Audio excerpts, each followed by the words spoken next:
Ain't not being consistent is not an option. Right. I can only be consistent because when I don't, that's when all the casualties of life start to pile up. You know what I'm saying? Wow. Because it's hard to go to sleep knowing you ain't being consistent. Yeah. And I never saw that coming. Yes, you did. Yes, you did. It's the King TV Network. We are here live. We got the only one consistent in the building. I appreciate that, man. I appreciate that. How are you? Blessed, man. Man, I'm glad you're here, man. Shooting this on a good Sunday. Amen. We're gonna get this out. This is gonna be our anniversary episode. Mm-hmm. So thank you for being here, man. You embody what we believe here at the King TV Network. Just truly being consistent. Oh yeah. And waiting your time, being patient, but also grinding in that time. Definitely.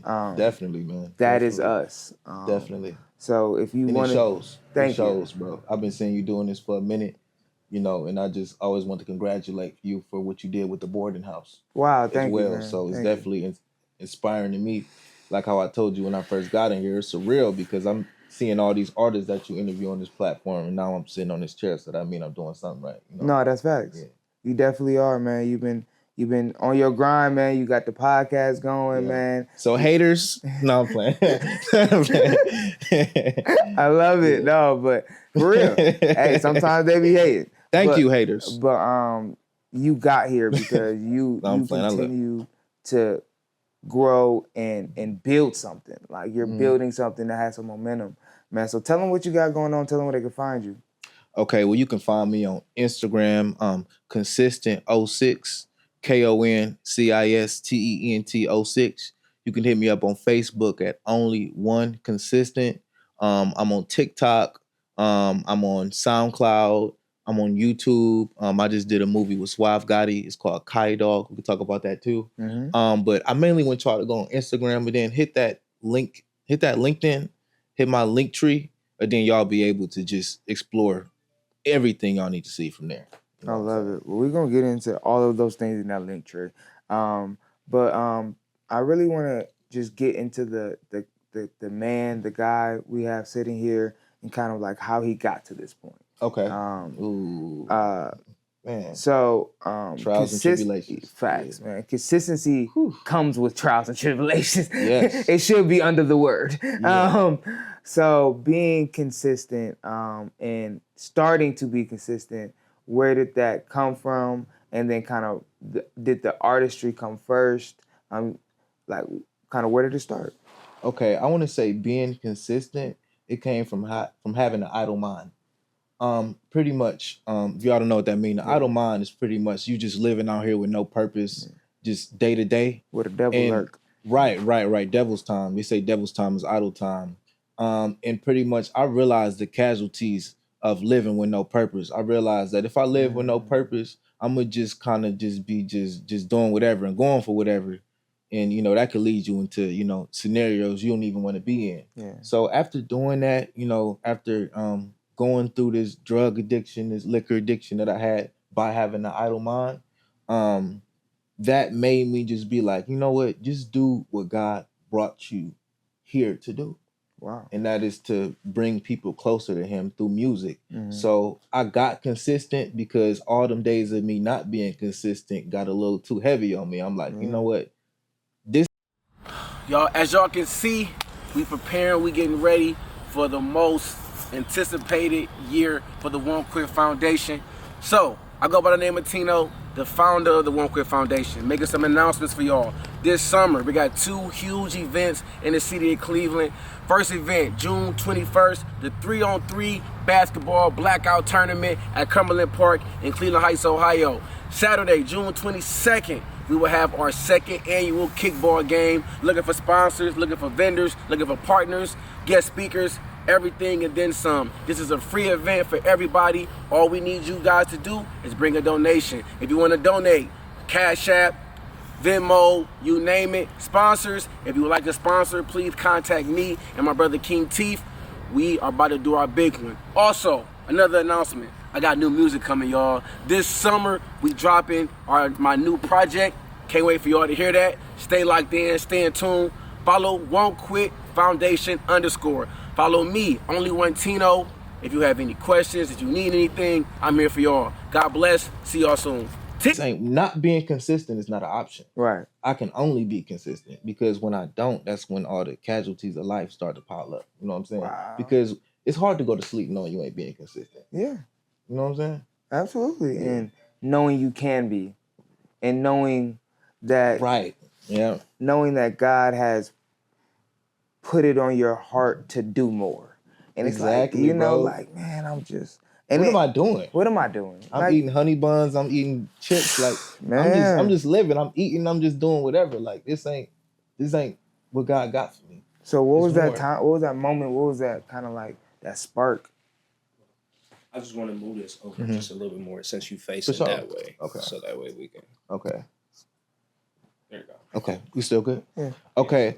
Ooh, what was that spark? Yeah, what was that Ooh. spark? I feel like the spark is something I had to initiate by gradually getting to it. I feel like the spark come once you get the ball rolling. Yeah. You know what I'm saying? So when I got the ball rolling, which I'm still in the process of doing. Absolutely, I because it's believe forever the a flame. grind. It's not Yeah. like he's done Oh. when he's sitting here. It No, is this a is- consistent grind to get over those humps. So sorry about that. Right, yeah, but right. people be like, "No, I'm Nah. healed." No, you working. Exactly. You continuously working. That's what I believe. Right. And I know that this rap game, 8-year grind, 10-year grind. Some people don't blow Yeah. to it's like the 12th year. Yeah. So I know this is like, you know that section in the book before the book started when they like saying this book is about, that's where I'm at right now. That's facts. This is the That's beginning. facts. This is the genesis. That's the So fact. I'm gonna be looking back at this interview when I make it. Like, Yeah. you know what I'm saying?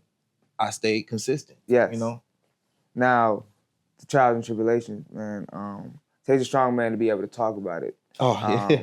So, kind of like, when did you know it was a problem? Ooh, good question. When did I know it was a problem? I knew it was a problem when I would be working so much and I didn't have nothing to show for it. You know what I'm saying? Oh, that hit so hard. Yeah. I would have nothing to show for it, man.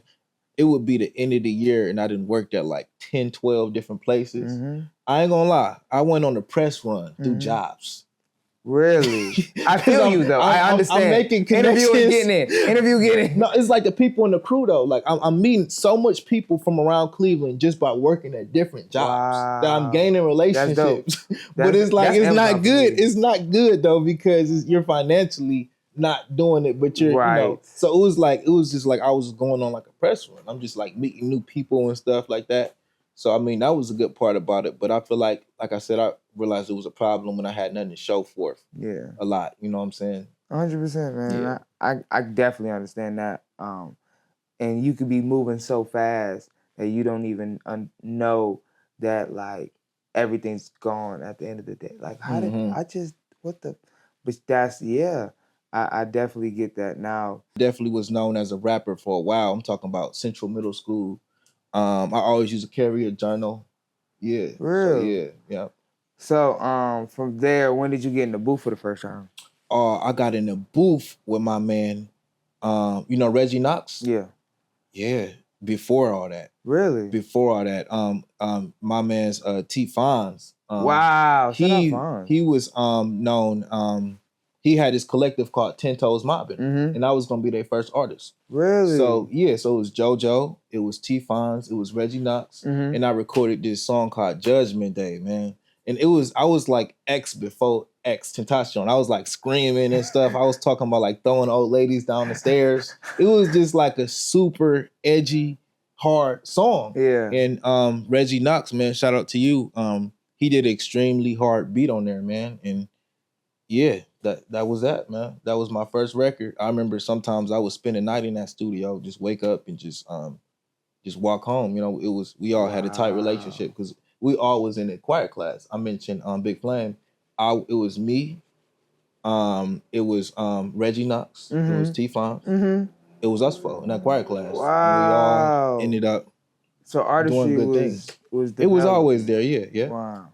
So kind of seeing the growth of your peers and then kind of reflecting on kind of your growth, what for you kind of motivates you to kind of want to keep going, want to keep elevating, and kind of also, your support level is always high, man. Like, how do you maintain? Because you was the rapper first. How do you maintain that humility and developing that?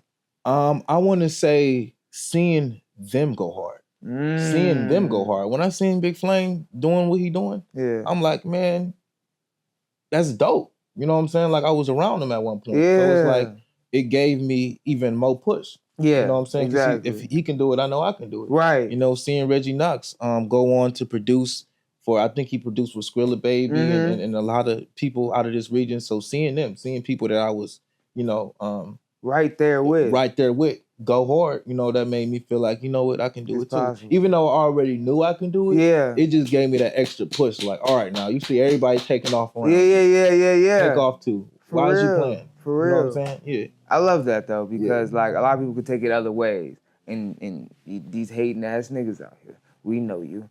But no, you really put it in yourself, and that's all literally what this platform is about.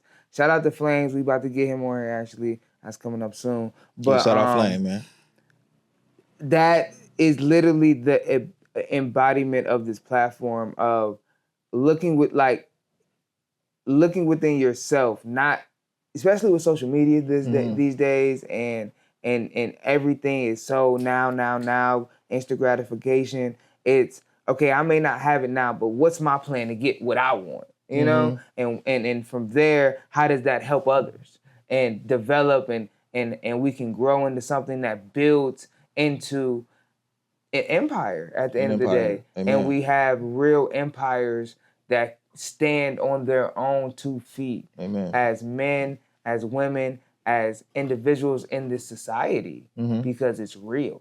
So I truly I love that answer, man. Shout out to you for that, man. For sure, man. Shout out to y'all for giving me the platform to answer it on.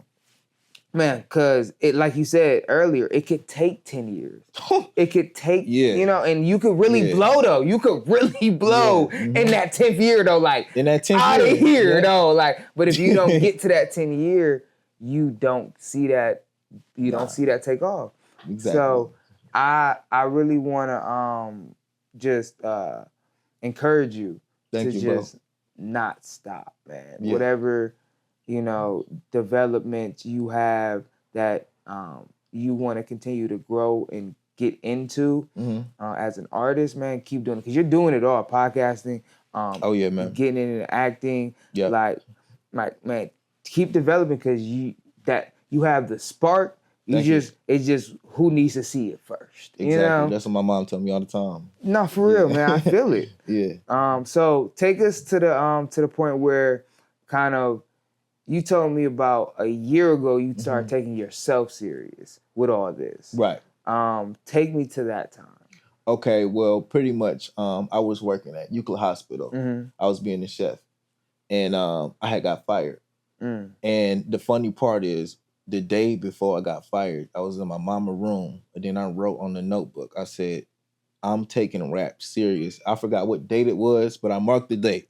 It was like 4/16/24, whatever it was. I said, I'm taking rap serious. And then the very next day is when I got fired from my job. Wow. So it was just like kind of like, okay, let's see what you're going to do. Yeah. You know what I'm saying? So yeah, what was the question again? Now, developing a, basically the question was taking us to that time of being serious about yourself. Right. And what and you basically answered like being fired, having to look yourself in that mirror and say, what I'm gonna do now. Right. Because I realized the cycle was gonna continue. You're gonna leave a job, you're gonna go on to another one. That's every man. You know look, that is fire. Cause you speaking right now. For you sure. speaking. Yeah. I feel like every man in his 20s right now can feel not wanting to be at that job or getting fired from that job. And I'm gonna tell y'all at the job, if you working at a food place and you got a dream, it's so much people that's gonna walk in there like King Tiff that's gonna need your service. So network. God is blessing you with an opportunity and you don't even know it. All them people that's in your crew that like you, they could be buying your merch. So it's like you can use a job to your best ability. Yeah. I work at Amazon Yeah. and I network Exactly. all the time because it's an opportunity. So you got a rapper like, yeah, bro, I work at Amazon 10 hours a day. I don't got no time to build my artistry. No. Whole time is 10,000 people in there that you can be Exactly. giving your brand to. Exactly. So it's like, it's all about how you look at it. I'm gonna tell you a true story. I worked at Amazon for 2 years. Really? No, Okay. dead ass. True story. The last day I was at Amazon, I literally went around the whole building getting Instagrams for the YouTube. I promise I you. salute you for that, bro. I salute you for that because it ain't people. I know you had so much people look at you like. Nah, for real, my Not boy. even Shout out to answer my your guy question. Tay. Amen. I'll never forget Amen. this. We got I salute that. we probably got 30 to 40 people, bro. And it was because we was trying to get to like 200 Yes. subscribers or something like that. Yes. Dude, I'll never forget yeah. that. I'll never forget that moment, man. It was Wow. one of the dopest moments of my life, man. Wow, And that's dope, bro. And yeah, because you gotta do stuff like that. You cannot be afraid to put yourself out there and really not only that was a hubcap. We pray for them. That's not okay. It's not okay. That wasn't okay. Hope he close to the house. Man. But yeah, man. So shout out to Youngstown, man. 3 a.m. just dropped. It's out now. Amazon Prime. Truly appreciate it. Okay, man. I really want to talk about this testimony you got, man, and kind of like just kind of being delivered from not all of the trials and tribulations, but working towards and being at least visual of what's maybe the mishaps and the things that are holding you back in your life. Definitely. And I heard you mention Youngstown. I want to shout out Rufus Black. I don't know if you're familiar with Rufus Black. Not yet. Yeah, definitely. Legend from Youngstown on the website. I gotta meet him. But the testimony, what were you saying about the testimony though? No, man. Basically, what is your testimony kind of being delivered and kind of like why you keep going? Okay, so I'll make a long story short. Pretty much, I was bound by the use of drugs and liquor really bad. I'm talking mushrooms, everything. I was dabbling and all that when I was working at the hospital. Mm-hmm. So pretty much, I came across this practice called the Healing Code. Mm-hmm. And pretty much the Healing Code is something that was invented in 2001, the year I was born. And it was invented in May 2001, the month I was born too. So pretty much, you got this man named Dr. Alex Lloyd who had a wife that was extremely depressed. Mm-hmm. And he would wake up to bloody sheets. She would end up slicing her wrist and cutting her legs and stuff. It was that bad. It was a stronghold over her. Okay. So pretty much, he was a businessman. He would lead a state to go on different business meetings and stuff. Mm-hmm. So one day when he was on the airplane on his way back home to Nashville from a business meeting, she called him and she was like, "Hi, Alex." But right then and there, he knew she was having another episode by the way that she greeted him. Mm-hmm. So right then and there, he was experiencing the pain of his son knowing what was going on back at home. So he got on his knees right on that airplane in between his seat and the seat in front of him. And he said, "Lord, please give me something to help heal my wife." And then he said after that, he downloaded this healing system. Wrote it down. He was like, "God, please help me. Just keep allowing me to write this down." He got home to Nashville. He tried it on his wife, Tracy. And within 12 minutes, everything that she was going through was healed. And she changed her legal name from Tracy to Hope. Wow. It's called the Healing Code. Wow. Yeah. That's amazing, man. And it's like a superpower a lot of us don't even know we have. It's hidden fuse boxes inside of our upper region of our body. So when you activate them, it's something called the placebo effect, which makes us feel better, and it helps regenerate the cellular memories of our mind, because a lot of our belief systems are shaped off memories that we have from a child. Mm-hmm. If your mama took a piece of ice cream from you and said, "Boy, you don't deserve that," that was little, but our subconscious mind still holds on to that, and that can snowball into somebody thinking they're not worthy. Right. So what the Healing Code do is it helps remove and replace those memories with good memories. And if you got good memories, then you got good belief systems, because that's all you know is victory. Wow. I love it. Now, it's just been amazing, man. I mean, from start to finish, you have an inspiring story, man. So Thank you. I truly appreciate you being here. For sure, bro. For For real. sure. There's one more thing we gotta do before you get out of here. Before we make this official. For sure. It's called Get It Off Your Chest. Now you got a lot off your chest Okay. in this interview, but for your supporters, for the people who will see this when you make it, what do you want to tell them? What do you need to say? I want to say God love you. And I know you might be going through a storm right now, but it is all in his permissive will. It is all for your greater good. I want to say follow your dreams. Don't conform to anything. Don't settle for anything, for anybody. Believe in that inner voice in your mind and make sure you're getting as uncomfortable as possible because through that is where you grow. That's 100%. And it's the KTV Network 4-year anniversary. We truly appreciate it. We're going to stay consistent. We are only consistent in the building. Y'all make sure y'all follow them. Make sure y'all stay consistent in whatever y'all trying to do in y'all lives and keep going. Your dreams are attainable because dreams turns into goals, man, and goals get attained. So once you start believing that you can attain your dreams, set it as a goal and go get it. It's the KTV Network. We out of here. Peace.